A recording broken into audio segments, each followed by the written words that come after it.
It was in early November of 1997 that a series of very strange sessions led a child psychologist in Maine to contact the authorities. It began when a patient of his began to tell him about one of their friends. This friend being imaginary as far as both the psychiatrist and the boy's parents were concerned. He called his friend Mr. Smile and would talk about him at great length during the sessions. The boy called him Mr. Smile because he would always be smiling, and because when he was around, the boy said everything felt happy. He said that there was a feeling of everything being okay. The boy in question was being treated for serious issues to do with anger and depression, but when Mr. Smile was around, he said that all the anger and the sadness just seemed to disappear. He said that Mr. Smile wouldn't speak, but rather just stand there at the foot of his bed. He smelled like candy floss, and just by being there, he made the boy feel calm and safe.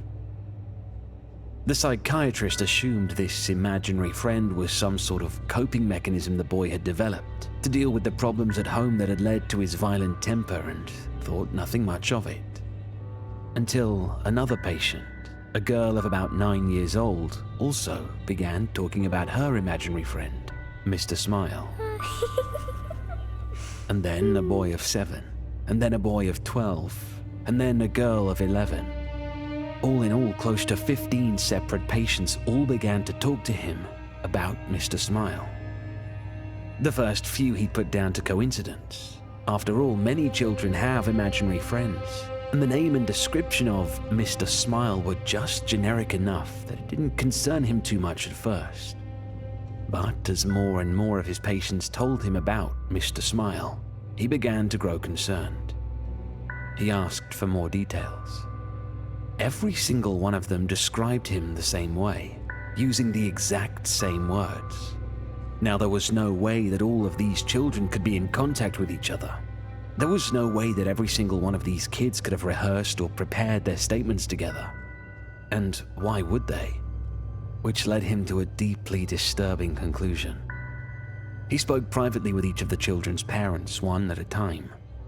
He avoided disclosing too much information, but told them that something troubling had cropped up in multiple sessions with various patients, and that he believed that there was a chance that their child was at risk.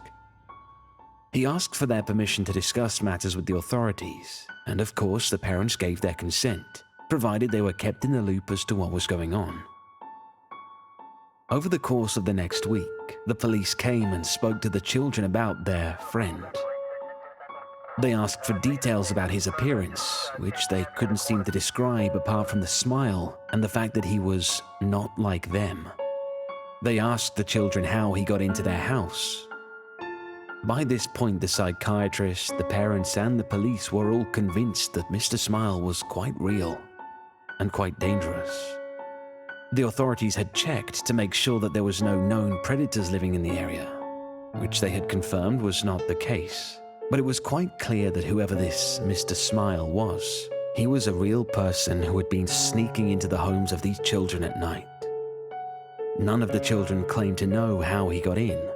They said they would just wake up and he'd be there at the foot of their bed.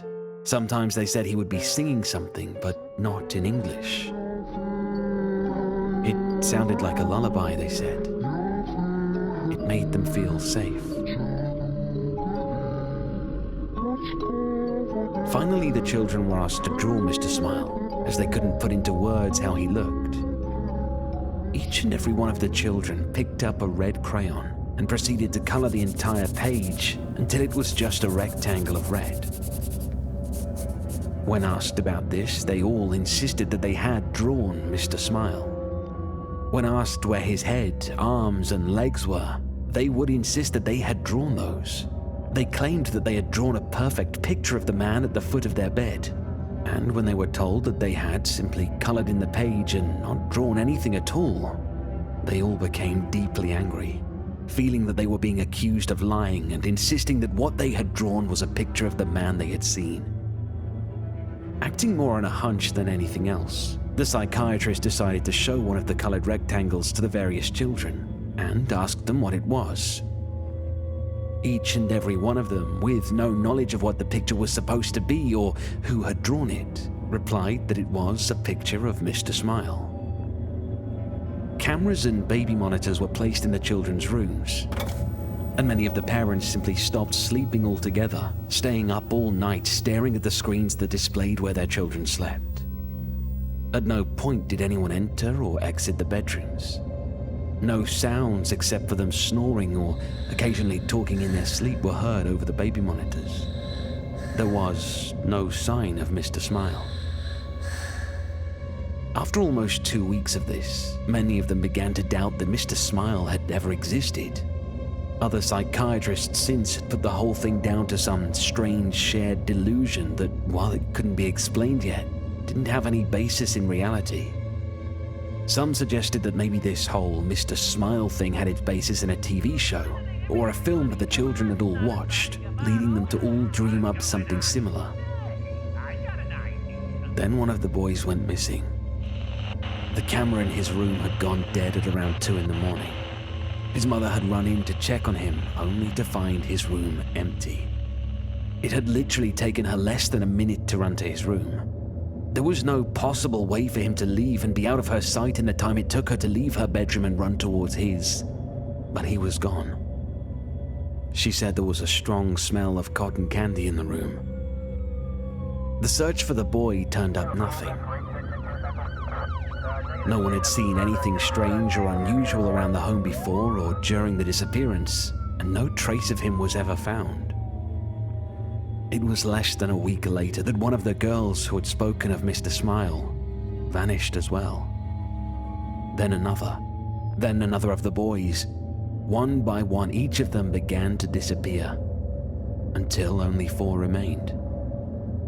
The 4 remaining children began to talk about how Mr. Smile and his friends were going to take them away soon.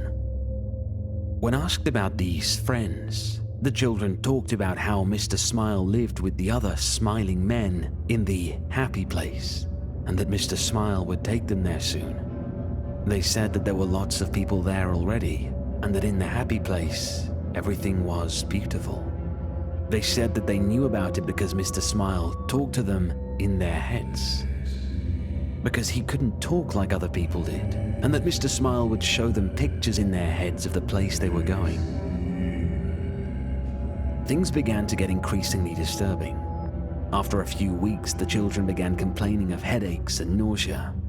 Their schools reported that they had begun to suffer hallucinations, and 2 of them started complaining that they didn't like the place that Mr. Smile was showing them anymore. One began screaming for over an hour, acting as if they were having a fit and screaming for the colors to stop. One of the children claimed that Mr. Smile was talking to them in their head all the time and was telling them things, terrible things, but that they couldn't talk about it. The psychiatrist asked them to write down what Mr. Smile was saying, promising that he would show it to no one.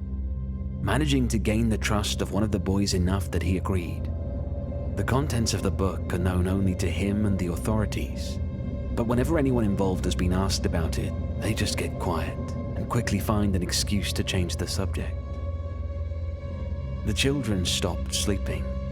Footage from the security cameras showed them sitting bolt upright, their eyes unblinking, just staring at the wall without moving or making a sound.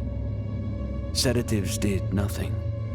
One of the girls began cutting strange circular marks into her skin, while 2 of the boys ceased communicating in English altogether.